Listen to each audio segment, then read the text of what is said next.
Hello guys, welcome back to our channel. நான் தான் உங்கள் பிரு. நாம இன்னைக்கு இந்த வீடியோவில் பார்க்க போகிறது 2022லேருந்து எடுக்கப்பட்ட ஒரு ஆக்ஷன் காமெடி ட்ராமாவான ஆக்சிடென்ட் மேன் ஹிட்மேன்ஸ் ஹாலிடே படம் எப்படி இருக்குது அப்படிங்கிறத அந்த வீடியோவில் பார்க்க போகிறோம். ஸோ இந்த படத்தை இப்போ அஃபிஷியலாக தமிழ் டப்பிங் பண்ணி ஸ்ட்ரீம் பண்ணியிருக்காங்க. ஸோ படம் வந்து நெட்ஃப்ளிக்ஸ், அமேசான் அப்படிங்கிற ரெண்டுத்துலையுமே அவைலபிளாக இருந்தாலும் ஜிபேல தான் தமிழ் டப்பிங்கோட அவைலபிளாக இருக்குது. முடிஞ்சால் ட்ரை பண்ணி பாருங்கள். ஒரு நல்ல ஆக்ஷன் ட்ராமாவாக தான் இருக்குது. இப்போ இந்த படத்தோட கதை என்னங்கிறத பார்த்துடலாம். படத்தோட ஹீரோ இவர் பேர் மைக். ஸோ இவர் வந்து ஒரு அசசைனாக இருக்கிறாரு. ஸோ அதாவது இந்த காசு கொடுத்தா போய் போட்டு தள்ளக்கூடிய ஒரு பேசனாக இருக்கிறாரு. அந்த வேலையெல்லாம் விட்டுட்டு இப்போ நார்மலான ஒரு லைஃப்பை லீட் பண்ணி வாழ்ந்துட்டு இருக்காரு. ஸோ இவர் வந்து கடந்த காலத்தில் நடந்த அந்த இன்சிடெண்ட்டை மறக்கணுங்கிறதுக்காக இவரே காசு கொடுத்து இவர் அடிக்கிறதுக்கான ஒரு ஆளை வந்து செட் பண்ணியிருக்காங்க. ஒரே ஒரு பொண்ணு மட்டும்.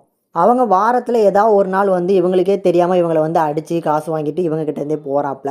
இந்த மாதிரியான சமயத்தில் இவரோட ஓல்டு ஃப்ரெண்டான ஒருத்தர் வந்து இவரை மீட் பண்ணுறாரு. திருப்பியும் இவரை வந்து அசைசைனாக வந்து 2 பேருமே சேர்ந்து வேலைகளை வந்து ஆரம்பிக்கிறாங்க. ஸோ ஒவ்வொருத்தராக காசு கொடுக்குறாங்க. அந்த காசு கொடுத்த நபர்களெல்லாம் வந்து இவங்க திருப்பி போட்டு தள்ளுற மாதிரி ஒரு வேலை பார்த்துட்ருக்காங்க. இப்போ இங்கே என்ன பிரச்சனை அப்படின்னா, அந்த ஊரோட ஒரு பெரிய புள்ளியோட ஒரு பையனை போட்டு தள்ளுறதுக்கான ஒரு ப்ராஜெக்ட் இவங்க கைக்கு வருது. ஆனால் அது அந்த புள்ளியை நம்ம தொட்டுட்டோம் அப்படின்னா நம்ம லைஃப் இப்போ இந்த வாழ்ந்துட்டு இருக்க மாதிரி பீஸ்ஃபுல்லாக வாழ முடியாதுன்னு சொல்லி அதை ஸ்கிப் தான் பண்ணுறாங்க. ஆனால் இன்னொருத்தங்க யாரோ அந்த பையனுக்கு வந்து ஸ்கெட்சு போட்டுடுறாங்க.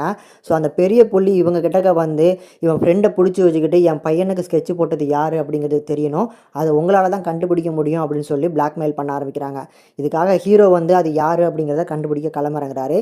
அது யார் அப்படிங்கிறத கண்டுபிடிச்சாங்களா இல்லையாங்க தான் அந்த படத்தோட மொத்த கதையுமே சொல்லிடலாம். படம் பார்க்கறதுக்கு நல்ல ஒரு ஆக்ஷன் ட்ராமாவாக இருக்கும். அதுலேயுமே நீங்கள் இந்த டெட்பூல் ஃபேனாக இருந்தீங்க அப்படின்னா இந்த படம் கண்டிப்பாக உங்களுக்கு பிடிக்கும். ஸோ அதே மாதிரியான ஒரு டெம்ப்ளேட்டில் தான் இந்த படத்தையுமே எடுத்திருப்பாங்க. ஸோ டெட்பூல் கேரக்டரே எப்படி வந்து நல்ல ஃபேமஸாக இருக்கும் அப்படின்னா, ஆடியன்ஸ் நம்ம கிட்டக்க வந்து அதிகமாக அது பேசும். ஸோ அந்த கேரக்டர்ஸை வச்சு நம்ம கிட்டக்க அது என்ன இது பண்ண போகிறான் அப்படின்னாலுமே அதை நம்ம கிட்டக்க சொல்லும்ல. அதே மாதிரியான ஒரு கேரக்டர் தான் இந்த கேரக்டருமே டெவலப் பண்ணியிருப்பாங்க. தமிழ் டப்பிங்குமே சிமிலராக இவருக்கு கொடுக்கப்பட்ட தமிழ் டப்பிங்குமே அவரோட வாய்ஸ் ஓவர் மாதிரி தான் இருக்குது கிட்டத்தட்ட. அதனால் நீங்கள் டெட்புல் படத்தோட ஒரு ஃபேன் அப்படின்னா கண்டிப்பாக யோசிக்காமல் இந்த படத்தையுமே ட்ரை பண்ணலாம். ஆக்ஷன் பிளாக்குமே டீசெண்டாக பண்ணி கொடுத்துருப்பாங்க. ஒவ்வொரு ஆக்ஷன் பிளாக்கும் ஒரு நல்ல என்டர்டெயின் கண்டிப்பாக கொடுக்கும். இதுக்கப்புறம் இந்த படத்தோட அந்த தமிழ் டப்பிங் நான் ஏற்கனவே சொன்ன மாதிரி இந்த படத்துக்கு நல்ல உயிரோட்டமாக இருக்குது அப்படின்னா கண்டிப்பாக படத்தோட தமிழ் டப்பிங்கே சொல்லலாம். நிறைய இடத்துல அந்த ஹியூமர் சென்ஸ் வந்து அந்த தமிழ் டப்பிங்லாம் அந்த தமிழ் டைலாக்ஸ்லாம் நல்லாவே டெலிவரியாக இருக்குது. அதனால் சரி, நல்ல இடங்கள்ல நல்லா பண்ணியிருக்காங்க. ஸோ தமிழ் டப்பிங் சூப்பராக இருக்கனால படம் நல்லா இருக்குது அப்படிங்கிற ஒரு ஃபீலே உங்களுக்கே கொடுக்கும்னு நினைக்கிறேன்.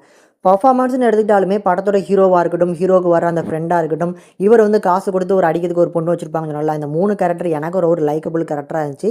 அவங்களுமே ஒரு சூப்பரான ஒரு பர்ஃபார்மன்ஸாக கொடுத்துருக்காங்க. அண்ட் வில்லனோட பர்ஃபார்மன்ஸுமே படத்துக்கு தேவையான அளவுக்கு நீட்டாக பண்ணியிருக்காங்க.